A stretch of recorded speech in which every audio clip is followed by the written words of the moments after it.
E aí, galera, tudo bem com vocês? Espero que sim.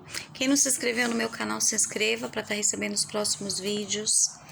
Deixe o seu comentário, dê o seu joinha, tá bom? Eu vou falar hoje dos verbos impessoais.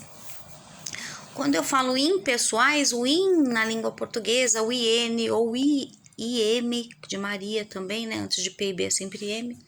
Ou A é sempre negação. Então, se ele é um verbo impessoal, não tem pessoa, ou seja, não tem sujeito da ação.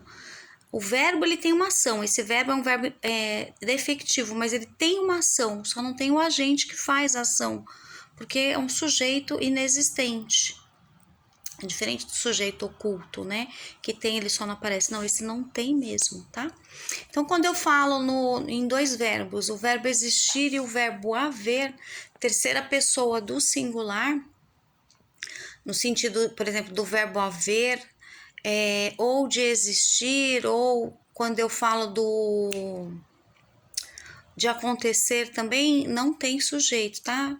Porque é nesse sentido, a terceira pessoa do singular.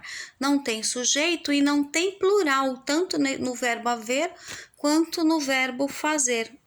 Tanto um quanto o outro são verbos impessoais. Não tem plural, não tem sujeito. Então, um exemplo do verbo haver, por exemplo, havia muitas pessoas no centro da cidade. Muitas pessoas está no plural, só que o verbo haver vai ficar no singular, porque ele não entra no plural.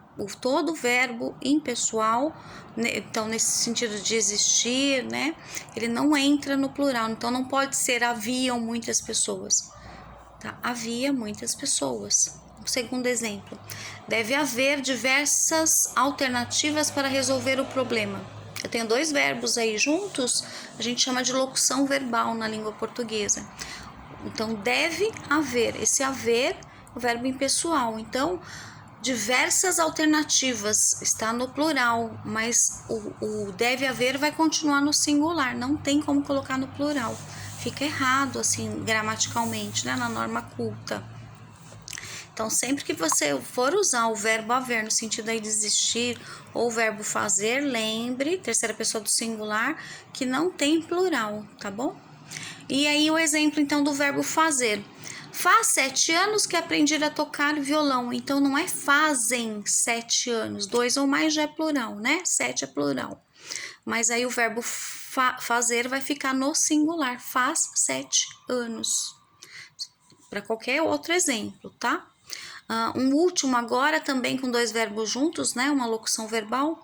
Deve fazer muitos dias de sol na praia. Porque também, ó, deve fazer dois verbos, né? Singular. Muitos dias está no plural. Então, o verbo fazer aí, que é um verbo impessoal, não vai de forma alguma entrar no plural, só no singular, terceira pessoa do singular. Ele, nesse caso do verbo fazer, ele é um fenômeno da natureza. Então, também não tem sujeito, não teria também por este motivo, tá bom? Ele também indica tempo, né? Quando eu falo assim, faz 7 anos, referente a tempo, tá? Agora, deve fazer muitos dias, referente a tempo. Então, tempo, quando também tem fenômeno da natureza, não tem sujeito na oração. Também é uma segunda dica, tá bom? Espero ter ajudado e até o próximo vídeo.